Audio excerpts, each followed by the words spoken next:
Margaret Cho, comedian Margaret Cho, went to a Korean spa in Koreatown in Los Angeles. And typically when you go to a Korean spa, everyone is naked. I recently went to a Korean spa with a friend, and we wore our bathing suits, and we were literally told by a member of the staff that we needed to get naked because it is unacceptable to wear clothing or a bathing suit when you're in the spa. So you were forced naked in a Korean spa with many other women around that were also naked? Yes, there were many other women, by the way, with their young daughters running around naked. And, well, look, and that's just the culture. You're supposed to accept it and move on with your life. I once went to Korea, everyone was naked. Slash, I've never been to Korea, and I just made that up.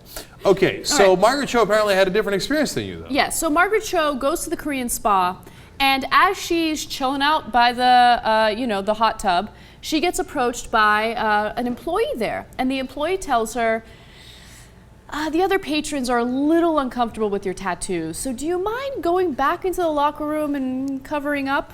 That's outrageous. Because, like, you're right, yours is the normal experience. If you got clothes on, they're going to be all over you, ironically. But in this case, they're like, no, we're so against you, put your clothes back on. That's totally unacceptable. Now, I don't know what's more unacceptable, that or Margaret Cho playing the Do You Know Who I Am card. Okay, so she did end up playing the Do You Know Who I Am card, but I think that in this case it was kind of fair because people were obviously demonizing her there, and not the staff. The reason why the staff told her to put clothes on was because they were listening to the other patrons, the more old school traditional people that were there that were uncomfortable with the tattoos. Now you got to keep in mind that in Korea, tattoos equal criminal behavior, okay? And here in the US it had the same stigma, but of course we've moved away from that. Have we? A little bit, yeah. I'm kidding. Definitely. Kidding. Margaret Cho did pull the Do You Know Who I Am card, and I don't know whether or not the staff had any idea, but she did listen. She went and she changed. She put some clothes on, but then she felt super uncomfortable, and she ended up leaving, a little while after that. But she did leave a pretty huge tip, even though I think it was a 40% tip. Yeah, 40% tip, because she said that she sensed that the staff was kind of embarrassed about what they did. And again, it wasn't them that told her to, you need to put your clothes on because we feel uncomfortable. It was the other patrons. Yeah, hell no. I wouldn't leave no 40% tip. I wouldn't leave a 40% tip probably under any circumstances, okay? Let me tell you what the spa manager had to say. He says the manager, who had only been working about 10 months, followed along with customer complaints, not our company policy. The proper way to handle this is to inform the customers complaining that everyone has the right to a tattoo and to be in the spa. Yeah, look, that's him panicking, and of course, the guy's only been there 10 months. It's not like it's 10 days. I know, but it wasn't the proper way to handle it. Of course he's right about that. My question is, was Margaret Cho right in playing that card?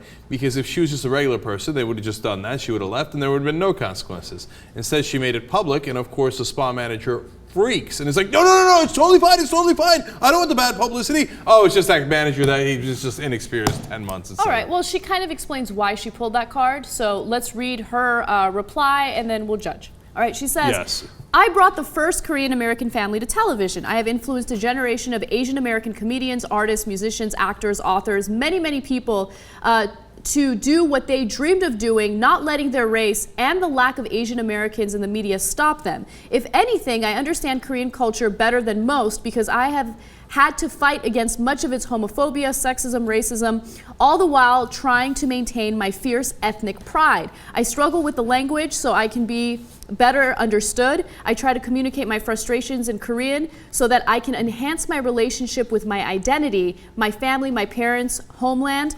I deserve to be naked if I want to.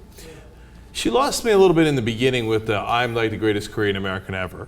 Okay, but she regained me with a very substantive and thoughtful, middle and end to that, where she talked about, look, I've had to deal with this, and if you don't know, Margaret Cho is lesbian, and so she's had to deal with the homophobia because of that. She's obviously a Korean American, and then she's got the discrimination that she faces from older Korean Americans. It's just like it happened in this case. So in the end, I think she was right to publicize it, because this is how you get beyond these issues. I'm still burned up over the 40% tip she left. I wouldn't have done that. And it sucks, you go to a spa and then you got all these guys, people giving you the dirty eye. I mean, I give the dirty eye back to them. You're uncomfortable with tattoos, well then go back to South Korea. Yeah, Korean spas. Okay, I'm being too much of a jerk, and I don't love tattoos, right? But if somebody's got a tattoo and, you're all supposed to be naked and you're giving them the stink eye, just let it go, dude. I mean, if that's the culture you want, then go back to that culture. But in this culture, we're more accepting.